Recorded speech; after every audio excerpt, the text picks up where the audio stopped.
Hello and welcome, my dear friend. Assalamu alaikum warahmatullahi wabarakatuh. This is me Fasiullah and you are watching your own YouTube channel Clinical Nursing Academy. आज हम CCN के chapter number 2 पे बात करेंगे and name of the chapter is family needs and complementary therapies. Chapter का नाम जो है वो कुछ अजीब सा है। इसका मतलब ये है कि हमारे पास फैमिली के नीड्स क्या-क्या है, यानी क्रिटिकल इल पेशेंट की जो फैमिली है उसके नीड्स क्या-क्या है और हम उस पेशेंट को और उसके फैमिली को क्या-क्या कंप्लीमेंट्री थेरेपीज़ दे सकते हैं। ये हमारे पास स्लाइड है सर इशफाक अहमद की, जो कि अभी न्यू स्लाइड आ चुके हैं 7th सेमेस्टर के लिए। आइए हम शुरू करते हैं। सबसे पहले अगर ऑब्जेक्टिव की बात करते हैं तो हमारे पास इस लेक्चर के ऑब्जेक्टिव्स ये हैं कि इसमें हम डिस्कस करेंगे कि व्हाट फैमिली इज़ और हमारे पास इसका रिस्पांस क्या है टू क्रिटिकल केयर एक्सपीरियंस। फिर हम डिफरेंट कंप्लीमेंट्री थेरेपीज़ पे बात करने वाले होंगे। सबसे पहले हम देखते हैं डेफिनेशन ऑफ फैमिली। फैमिली के बारे में अगर मैं आपसे पूछूं कि what is mean by family, तो हर कोई जो है वो ये कहेगा कि फैमिली का मतलब ये है ब्रदर, सिस्टर, बीवी, बच्चे, माँ, बाप, खाला, पोपी, ये सारे जो है वो फैमिली के आते हैं। लेकिन ये हमारे पास ब्लड रिलेटिव्स है। ये हमारे पास ब्लड रिलेटिव तो आते ही आते हैं फैमिली में, लेकिन यहाँ पर अगर डेफिनेशन की बात करें क्रिटिकल इल एनवायरनमेंट में, तो हमारे पास फैमिली उसी को भी कहते हैं जिसको पेशेंट जो है वो फैमिली माने। फॉर एग्जांपल, अगर ए पेशेंट है और ए पेशेंट के साथ जो है वो बी फ्रेंड आया हुआ है और वो कहते हैं कि B is my friend in my family, तो बी उसकी जो है वो आपने फैमिली कंसिडर करना है। सिंपली मतलब ये है कि पेशेंट के पास जो भी अटेंडेंट आता है इसको हम उसके फैमिली मान के चलेंगे। फिर हमारे पास ये है कि ये किसने आइडेंटिफाई करना है, किसने बताना है कि ये मेरा फैमिली है, पेशेंट ने। अगर पेशेंट जो है वो अनकॉन्शियस है या वो अलर्ट नहीं है, तो फिर हमारे पास इसको जो है वो इन केस ऑफ माइनर और विदाउट डिसीजन मेकिंग कैपेसिटी, अगर उसके पास डिसीजन मेकिंग कैपेसिटी नहीं है, अनकॉन्शियस है, बहुत ज़्यादा बीमार है, तो फिर उसके जो सरोगेट्स आते हैं, सरोगेट्स मीन उसके खानदान वाले, उसके माँ, बहन, भाई, वो डिसाइड करेंगे कि कौन सा उनका फैमिली है और कौन सा उसका फैमिली नहीं है। फिर हम लोग देखते हैं इन दिस कॉन्टेक्स्ट, इस कॉन्टेक्स्ट में फैमिली किसको कहते हैं? फैमिली में भी रिलेटेड और अनरिलेटेड। फैमिली रिलेटेड भी हो सकती है, अनरिलेटेड भी हो सकती है पेशेंट को। They are individual who provide support. Family उसी इंडिविजुअल को कहेंगे जो इस क्रिटिकली इल पेशेंट को सपोर्ट दे सकता है या उस पेशेंट के साथ कुछ सिग्निफिकेंट रिलेशनशिप है, कुछ कुछ खास मरासिम है, उसको हम लोग क्या कहेंगे? उसको हम लोग उसका फैमिली ही में काउंट करेंगे। सिंपली मैंने बता दिया कि जो भी अटेंडेंट आता है, अटेंडेंट ही को हम लोग क्या मानते हैं? उसको हम उसका फैमिली मानते हैं। फिर हमारे पास क्या कहते हैं कि family centred care care is an approach. ये एक ऐसा अप्रोच है हेल्थ केयर का जिसमें फैमिली की तमाम वैल्यू, कल्चर वैल्यू, उसकी स्पिरिचुअल वैल्यू की जो है वो रिस्पेक्ट की जाती है, इसको मलहूज़ खातिर रखा जाता है और फिर उसकी फैमिली या उसकी इंडिविजुअल जो नीड्स है, उसकी जो वैल्यूज़ है, उसको जो है वो नज़र में रख के, उसको ध्यान में रख के फिर जो है वो आपने इस पेशेंट की ट्रीटमेंट करनी है। इसके बाद आते हैं कि why partner with the family ICU, कि हम लोग क्यों जो है वो इंक्लूड करते हैं फैमिलीज़ को आईसीयू पेशेंट में। तो हमारे पास यहाँ पर है कि सबसे पहला जो हमारे पास constant across the continuum of the care, हमारे पास जब भी क्रिटिकल इल पेशेंट आता है, फॉर एग्जांपल ए पेशेंट है वो क्रिटिकल इल है, तो वार्ड में हमारे पास डॉक्टर होंगे, डॉक्टर की ड्यूटी चेंज होती रहेंगी, हमारे पास नर्सेज होंगे तो नर्सेज की ड्यूटी चेंज होती रहेंगी, हमारे पास टेक्नोलॉजिस्ट होते हैं तो टेक्नोलॉजिस्ट की ड्यूटी चेंज होती रहेंगी, लेकिन सिर्फ और सिर्फ अटेंडेंट जो उसके पास होता है वो हमेशा उसके साथ रहता है। तो इसलिए हमारे पास इसको हमने इंक्लूड करना है और तमाम चीजें जो भी इंफॉर्मेशन है पेशेंट के हवाले से हमने उनको बताना है। Provide significant direct care of surviving patient. इसका मतलब क्या है कि इस पेशेंट को जो मेडिकेशन, ये जब जब तक हमारे पास वार्ड में होता है, जब तक हॉस्पिटल में होता है, तब तो नर्स उनके लिए हर चीजें करती है, लेकिन जब ये चला जाता है अपने घर, तो उसके घर में यही फैमिली वाला उसका केयर करता है, उसको रिहेबिलिटेट करता है, उसकी रिकवरी में हेल्प करता है, उसको मेडिकेशन देता है। हत्ता कि हॉस्पिटल में भी ये फैमिली वाला जब नर्स से भूल जाता है, डॉक्टर से भूल जाता है, तो उनके पीछे आता है कि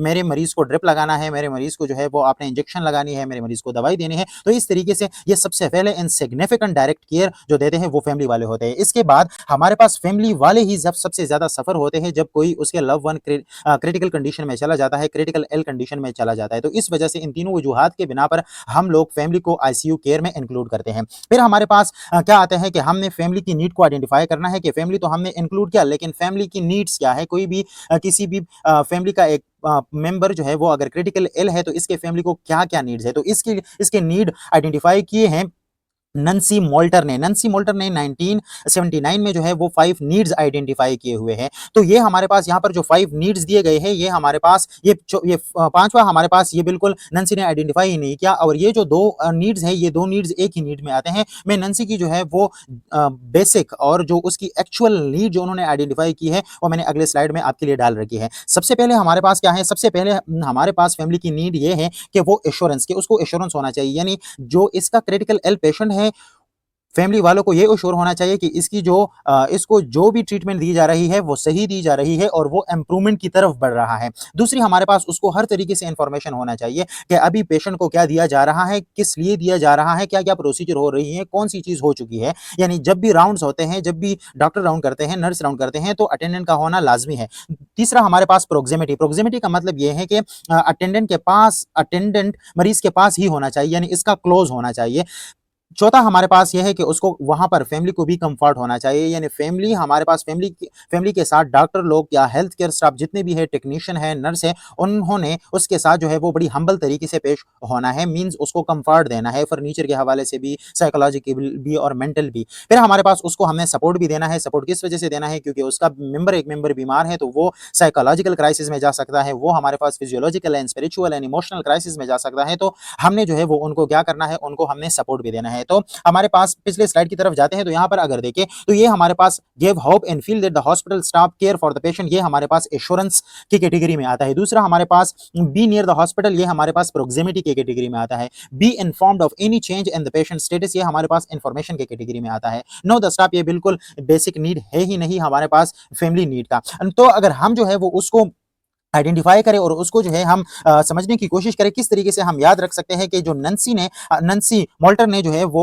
5 नीड आइडेंटिफाई किए हैं फैमिली को, उसको किस तरीके से हम याद रख सकते हैं। तो मैं आपको एक निमोनिक्स बता देता हूं। आप सब लोग जानते हैं कि हमारे पास आईपीएस एक जो है वो कमीशन का एग्जाम होता है जो कि इंडिया में होता है। तो आईपीएस यानी यहाँ पर जितना जैसा सीएसएस वगैरह है तो यहाँ पर आईपीएस वगैरह का एग्जाम का सिस्टम है। तो हम लोग यहाँ पर लिखते हैं कि एन आईपीएस कमांड, यानी आईपीएस जब कमांड देते हैं तो उनको आपने जो है वो लाजमी जो है क्या करना है, उसको ओबे करना है। तो एन से ए से एश्योरेंस, आई से हमारे पास इंफॉर्मेशन, पी से प्रोक्सिमिटी, हमारे पास एस से क्या है सपोर्ट, एंड सी से हमारे पास क्या है कंफर्ट। तो इस तरीके से आपने इसको याद रखना है और जब भी एमसीक्यूज आए तो आपने जो है वो सही जवाब लेके आना है। फिर हम लोग देखते हैं कि advantages of the family engagement के, अगर हम क्रिटिकल केयर नर्सिंग में जो है वो फैमिली को एंगेज करेंगे तो इसकी एडवांटेजेस हमें क्या है। तो सबसे पहले फॉर द पेशेंट एडवांटेज ये है कि पेशेंट की हमारे पास एंजाइटी जो है वो डिक्रीज हो जाती है, कंफ्यूजन डिक्रीज हो जाता है और एजुटेशन डिक्रीज हो जाता है। किस तरीके से? लेट मी टेल यू बेटा कि हमारे पास जब भी अटेंडेंट आता है, अटेंडेंट पास होता है तो तब हमारे पास जो स्ट्रेस हार्मोन है जिसको हम लोग कार्टिसोल कहते हैं, तो वो कार्टिसोल कम प्रोड्यूस होते हैं। जब ये कार्टिसोल कम प्रोड्यूस होते हैं तो हमारे पास जो सिंपैथेटिक नर्वस सिस्टम है, जो कि सिंपैथेटिक नर्वस सिस्टम है वो कम एक्टिवेट होता है। तो जो सिंपैथेटिक नर्वस सिस्टम कम एक्टिवेट होता है तो इसकी वजह से हमारे पास क्या हो जाती है, एंजाइटी भी डिक्रीज हो जाती है, कंफ्यूजन भी डिक्रीज हो जाती है और एजुटेशन भी डिक्रीज हो जाती है। दूसरा पॉइंट जो यहाँ पर लिखा गया है बेटा वो ये है कि रिड्यूस के हमारे पास family engagement reduce the cardiovascular complications, cardiovascular complication को भी जो है वो फैमिली एंगेजमेंट रिड्यूस कर सकती है। यहाँ पर इसका रेफरेंस भी दिया गया है लेकिन इसके बारे में मैं थोड़ा आपसे जो है वो गुफ्तगू करना चाहता हूँ। हमारे पास क्या है बेटा कि ये जो हमारे पास स्टडी है बिल्कुल ये स्टडी की गई है। इस स्टडी में हमारे पास अगर हम इस स्टडी को देखते हैं तो इस स्टडी में हमारे पास 226 आईसीयू पेशेंट को आइडेंटिफाई किया गया था और इस 226 आईसीयू पेशेंट में कुछ पेशेंट को जो है वो रिस्ट्रिक्टेड कंडीशन में रखा गया था। रिस्ट्रिक्टेड कंडीशन का मतलब ये कि वहां पर विजिटर को नहीं अलाउ किया गया था और हमारे पास कुछ पेशेंट हमारे पास वो अनरिस्ट्रिक्टेड कंडीशन में मींस वहां पर विजिटर को अलाउ किया गया था। तो हमारे पास यहाँ पर देखिए जरा बेटा कि हमारे पास जहां पर विजिटर को अलाउड किया गया था उसकी अगर हमने देखी, जब उसकी कार्डियक प्रॉब्लम को हमने देखी उन पेशेंट की, तो उन पेशेंट में लेट सपोज हमारे पास एक्स नंबर ऑफ प्रॉब्लम थी, यानी दो पेशेंट को हमारे पास कार्डियोवास्कुलर डिजीजेस हुई थी। लेकिन जो अनरिस्ट्रिक्टेड एरिया थी बेटा तो ये हमारे पास क्या थी, एक्स डिवाइड बाई 2, यानी उससे आधा कम। यानी जो अनरिस्ट्रिक्टेड एरिया थी जहां पर विजिटर आते जाते थे तो इसकी वजह से उसकी कार्डियक प्रॉब्लम हमारे पास हाफ बन गई थी और जहां पर हमारे पास विजिटर नहीं जाते थे तो इनकी कार्डियक प्रॉब्लम जो है वो बढ़ गई थी, मींस 2 टाइम बढ़ गई थी। लेकिन ये स्टडी हमारे पास क्या है, अगर आप उस रिसर्च पेपर को देखेंगे तो ये एक पायलट स्टडी है। पायलट स्टडी मींस ये हमारे पास एक एक्चुअल स्टडी से पहले हमारे पास एक छोटी पैमाने पे की गई स्टडी को हम पायलट स्टडी कहते हैं। अभी हम लोग यानी 2024 में जो है वो एक स्टडी की गई है और 2024 की रिसर्च पेपर के मुताबिक जो हमारे पास एक पाकिस्तानी जो है वो पाकिस्तानी साइंटिस्ट ने जो है वो की हुई है, उसका नाम क्या है बेटा, उसका नाम है ज़हरा नज़ारी। ज़हरा नज़ारी ने ये स्टडी की हुई है और ये हमारे पास एक आरसीएम है, रैंडमाइज्ड कंट्रोल ट्रायल है। आरसीटी है, तो ये रैंडमाइज्ड कंट्रोल ट्रायल में उन्होंने देखा, उन्होंने जो है वो तकरीबन 78 आईसीयू पेशेंट को जो है वो आइडेंटिफाई किया और इन 78 आईसीयू पेशेंट में उन्होंने क्या देखा बेटा, उन्होंने इसकी तमाम हार्ट की पैरामीटर को देखा, उन्होंने सिस्टोल को देखा, उन्होंने डायस्टोल को देखा, उन्होंने मीन आर्टीरियल प्रेशर को देखा, उन्होंने जो है वो आर्टीरियल ऑक्सीजन लेवल को देखा। इन तमाम डायमेंशन को जब उन्होंने देखा तो इसमें कोई भी सिग्निफिकेंट फर्क नहीं आ रहा था। सिर्फ और सिर्फ किस चीज में फर्क आ रहा था, सिर्फ और सिर्फ हार्ट रेट में फर्क आ रहा था, यानी जिसको विजिटर अलाउ किए गए थे उसके हार्ट रेट और जिनको विजिटर अलाउ नहीं किए गए थे उसके हार्ट रेट में जो है वो चेंजेस आ रहा था और सिग्निफिकेंट चेंज आ रहा था। तो इस पे हम कह सकते हैं कि हमारे पास वही जो पहले हमने बात की कि हमारे पास कॉर्टिसोल लेवल और सिंपैथेटिक नर्वस सिस्टम की अनएक्टिवेशन की वजह से हमारे पास इसका हार्ट रेट नॉर्मल होता है, जिसको हम लोग विजिटर अलाउ करते हैं, और जिसको विजिटर अलाउ नहीं करते तो इनकी हार्ट रेट जो है वो ज्यादा होती है ड्यू टू फिजियोलॉजिकल इनशियसनेस।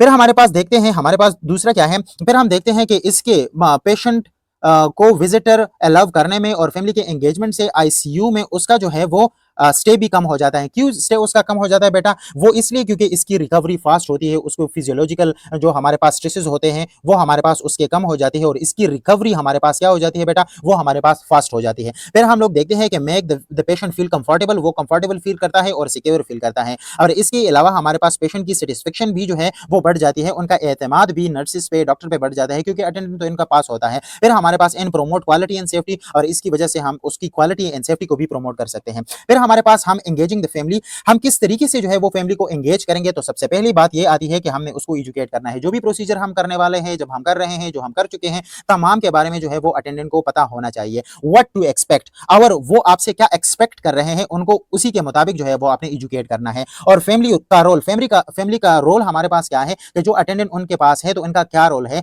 तो उनके रोल के मुताबिक आपने एजुकेट करना है। फिर हमारे पास क्या है कि model caring behaviour. Model caring behaviour का क्या मतलब है बेटा, आपने जो है किसी भी nurse, for example a patient है और ए पेशेंट के पास जो है वो एक्स क्या है, वो एक्स इसका अटेंडेंट है, तो इस ए पेशेंट को किस तरीके से मेडिकेशन देना है, आपको उसकी कैसे केयर करना है, उसका जो है वो आपने कैसे ख्याल रखना है, तो ये सबसे पहले जो जो नर्स आता है ना, वो नर्स उसको परफॉर्म करके बताएगा प्रैक्टिकली कि इस तरीके से आपने इसको ख्याल रखना है। इसी तरीके से जिस तरह से मॉडल जो है वो अपना परफॉर्मेंस करते हैं, तो इसी तरीके से आप उसको बताना है और एक्स जो है वो उनको देखेगा, नर्स को देखेगा और इसी तरीके से वो इन बिहेवियर को अडॉप्ट करेगा और वो एजुकेट होगा। फिर हमारे पास आपने उसकी सपोर्ट करनी है, फैमिली को भी सपोर्ट करना है और जो है वो पेशेंट को भी सपोर्ट करना है। कौन कौन सा सपोर्ट आप दे सकते हैं, इमोशनल सपोर्ट दे सकते हैं, स्पिरिचुअल सपोर्ट दे सकते हैं और साइकोलॉजिकल सपोर्ट दे सकते हैं, और एनकरेजमेंट, और आपने फैमिली की इन्वॉल्वमेंट को एनकरेज करना है। फिर हमारे पास आती है क्या बेटा, फिर हमारे पास आते हैं clinical practice guideline for support of the family. कौन कौन से गाइडलाइन है कि हम जो है वो फैमिली को सपोर्ट कर सकते हैं। सो सबसे पहले ये है कि हमने कोई भी डिसीजन अगर हमने लेनी है,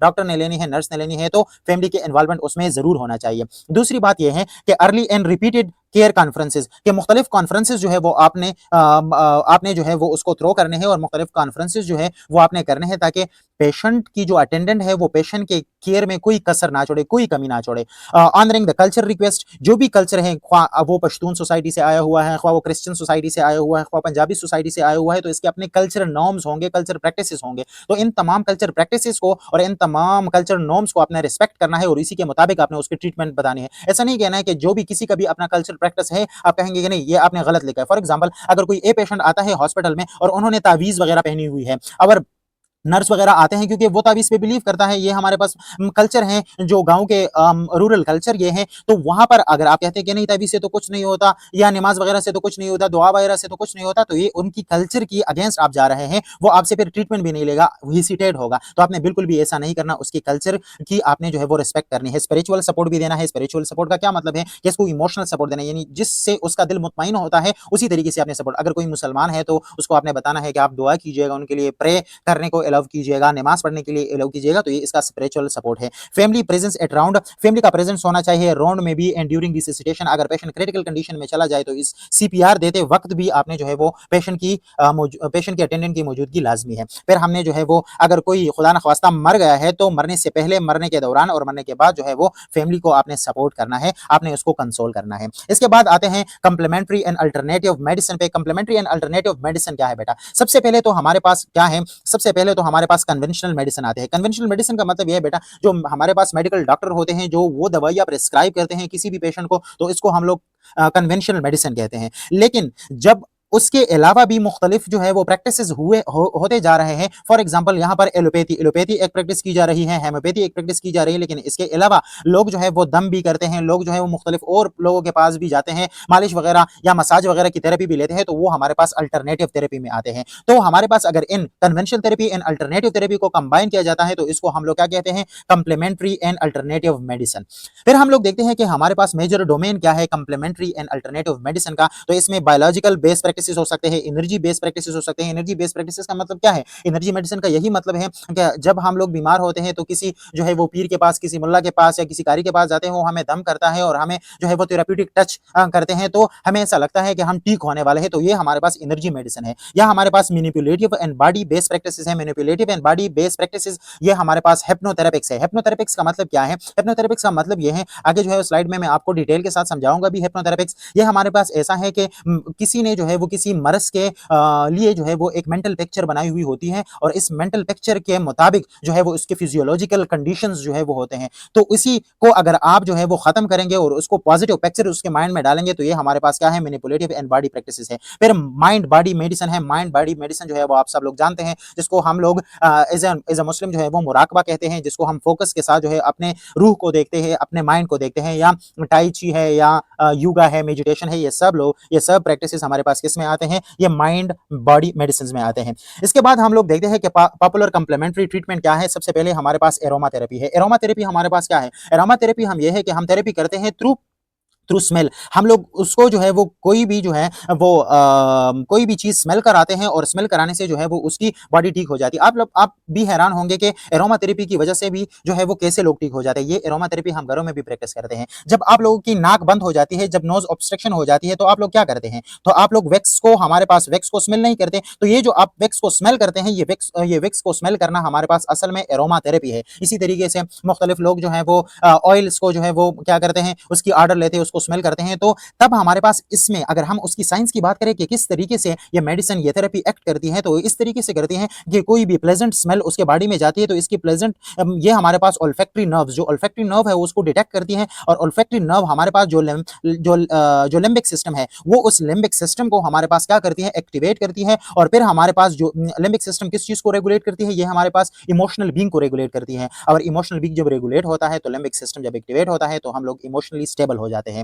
तो दूसरा हमारे पास क्या है? Food therapy. फूड थेरेपी किस तरीके से जो है वो ट्रीटमेंट में हेल्प करती है? तो सबसे पहली ही, जब वो कहते हैं ना prevention is better than care, तो हमारे पास फूड ही सबसे पहले थेरेपी में यूज हो सकता है। वो कैसे? वो ऐसे कि अगर किसी को जो है वो स्किन का प्रॉब्लम है, किसी फूड से एलर्जी है, तो अगर वो वही फूड नहीं खाएगा तो उसको एलर्जी नहीं होगी। या फॉर एग्जांपल अगर कोई एक खाता है और एक से उसको एलर्जी है, एक खाने के बाद जो है वो उसके डाइजेस्टिव सिस्टम खराब हो जाता है, तो एक न खाने की वजह से वो ठीक रहेगा।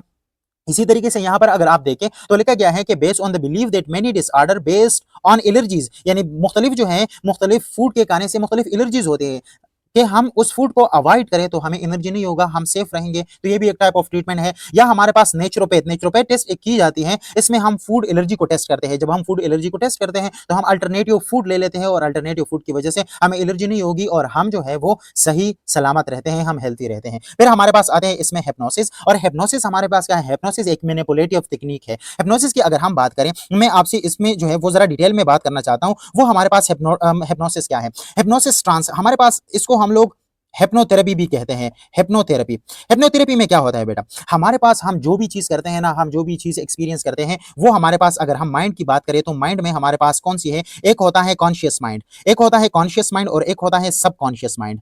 यानी जो चीजें हम लोग जो है वो देखते हैं, ऑब्जर्व करते हैं कॉन्शियसली, उसको हम लोग क्या कहते हैं? Conscious mind. और जो हमारे सबकॉन्शियस माइंड में होता है वो हमें पता ही नहीं चलता, हम उससे अवेयर ही नहीं है। लेकिन ये हमारे पास कॉन्शियस माइंड से जो हम लोग एक्सपीरियंस करते हैं वो कॉन्शियस माइंड से सबकॉन्शियस माइंड में जाते हैं। तो सबकॉन्शियस माइंड में हमारे पास क्या चीजें होती है? कोई भी जगह की पिक्चर्स, कोई भी इवेंट की पिक्चर होती है, उसकी ऑडियोज होती है, यानी उसकी आवाजें होती है, या उसके मुताबिक जो है वो फीलिंग्स हमारे सबकॉन्शियस माइंड में होती है। और वो सबकॉन्शियस माइंड पर डायरेक्ट करता है कॉन्शियस माइंड को, और इसकी वजह से हम लोग डिप्रेशन में जाते हैं, हम एंशियस हो जाते हैं।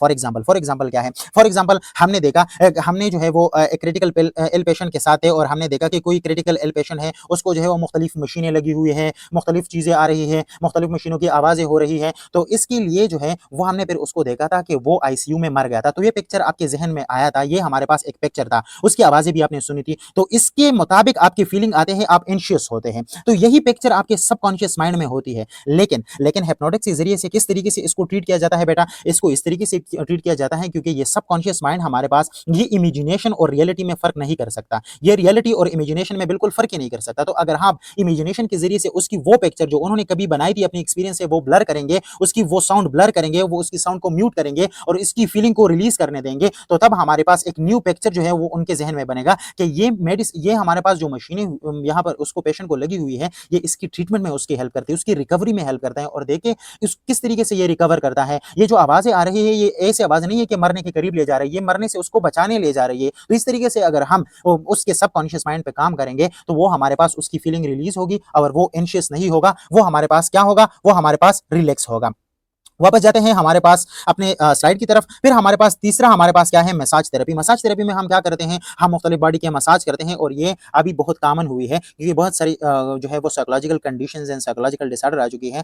तब मसाज जो है वो एक एप्रोप्रिएट मेथड है। मसाज करने के बाद बंदा बड़ा रिलैक्स फील करता है और बड़ा बड़ा जो है वो वैल्यूएबल खुद को वो लगता है। स्ट्रोकिंग है, निडलिंग है एंड हमारे पास क्या है, lightly burning of the body with the hands और अदर इंस्ट्रूमेंट। फिर हमारे पास मेगा विटामिन्स है। कभी-कभार लोग जो है वो एंग्जायटी और डिप्रेशन का शिकार तभी भी होते हैं कि उनको उनमें विटामिन की कमी होती है या मुख्तलिफ और जो है वो चीज़ों की कमी होती है। तो अगर हम विटामिन्स ले लेते हैं तो विटामिन के लेने के बाद उसकी मिनरल और विटामिन की हमारे पास डिफिशिएंसी ओवरकम हो जाती है, तब ये हमारे पास हमें डिजीज़ और इलनेस से प्रिवेंट करता है। रिलैक्सेशन टेक्निक तो मैंने बताई कि हमारे पास एक्सरसाइज हो सकता है, हमारे पास विजुअलाइजेशन जिसको हम गाइडेड इमेजरी कहते हैं, फिर हमारे पास या योगा हो सकता है, मेडिटेशन हो सकता है, ब्रीथिंग हो सकती है और एक इंतहाई इंपॉर्टेंट जो सूफिया हज़रात करते हैं जिसको हम मुराकबा कहते हैं, मुराकबा अगर हम करेंगे तो हम बड़ा रिलैक्स फील करते हैं। कोई भी क्वेश्चन हो तो आप मुझसे कमेंट सेक्शन में पूछ सकते हैं। ये रहा आपका reference and thank you so much.